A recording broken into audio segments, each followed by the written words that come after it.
ये कहानी एक ऐसी घटना पर आधारित है जिसने मेरी जिंदगी बदल दी। ये कोई फिल्मी किस्सा नहीं, कोई काल्पनिक डरावनी कहानी नहीं। ये मेरी आंखों से देखी हुई मेरी जिंदगी की सबसे भयावह सच्चाई है। अगर आप कमजोर दिल के हैं तो आगे मत सुनिए। मेरा नाम है आदित्य। पेशे से मैं फोटोग्राफर हूं। 3 साल पहले की बात है। मुझे एक वेडिंग शूट के लिए झारखंड के एक छोटे से गांव में जाना पड़ा।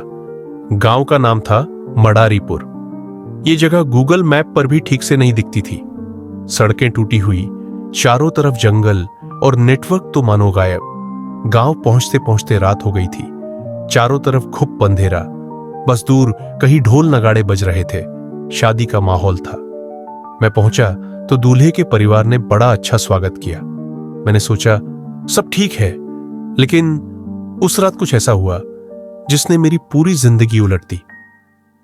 मैंने शादी की तस्वीरें लेनी शुरू की। सब ठीक चल रहा था, लेकिन जब मैंने कैमरे की स्क्रीन देखी, मेरे हाथ कांप गए। तस्वीर में दुल्हन के पीछे एक औरत खड़ी थी। लंबी दुबली बाल चेहरे पर बिखरे हुए और आंखें बस सफेद, बिना पुतलियों के। मैंने सोचा शायद लाइट की वजह से शैडो आ गया होगा, लेकिन जब दोबारा क्लिक किया, वो औरत और पास दिखी। अब मेरी हालत खराब थी। मैंने तुरंत कैमरा बैग में रखा और सोचा कल देखूंगा, लेकिन बात वहीं खत्म नहीं हुई। दूल्हे का घर बहुत पुराना था, एक तरह से हवेली। रात को जब सब सो गए, मैं अपने कमरे में फोटो ट्रांसफर करने लगा। अचानक बिजली चली गई। अंधेरे में बस खिड़की के बाहर जंगल का साया। मैंने मोबाइल की टॉर्च ऑन की और लैपटॉप खोला। जैसे ही फोटो देखी, मेरी सांस रुक गई। हर तस्वीर में वो औरत नजर आ रही थी, कभी खिड़की के बाहर, कभी दरवाजे के पीछे, और एक तस्वीर में वो मेरे बिल्कुल पीछे खड़ी थी। मैंने डर के मारे लैपटॉप बंद किया और बिस्तर पर लेट गया। तभी दरवाजे पर धीरे धीरे खटखटाने की आवाज आई। कौन? मैंने कांपते हुए पूछा। कोई जवाब नहीं, बस खटखटाहट। फिर रुक गई। मैंने दरवाजा नहीं खोला। रात किसी तरह गुजरी। सुबह होते ही मैंने फोटो डिलीट करने की कोशिश की, लेकिन हर बार तस्वीर डिलीट करने पर वो फोटो फिर से गैलरी में आ जाती और हर बार उस औरत का चेहरा और साफ दिखने लगता। डर के मारे मैंने गांव के एक बुजुर्ग से बात की।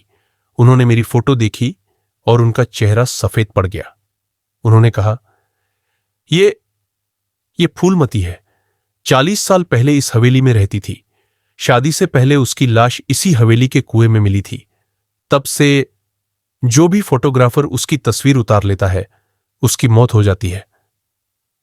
मैंने हंसकर टालने की कोशिश की, लेकिन जब उन्होंने कहा पिछले 3 फोटोग्राफर जो इस गांव में आए थे, वो कभी वापस नहीं गए, मेरे पैरों तले जमीन खिसक गई। मैंने उसी समय अपना सामान पैक किया और वहां से निकलने की ठान ली, लेकिन वो मुझे जाने नहीं देने वाली थी। बाइक पर जंगल पार कर रहा था। अंधेरा, बारिश, कीचड़। तभी मेरा फोन बजा।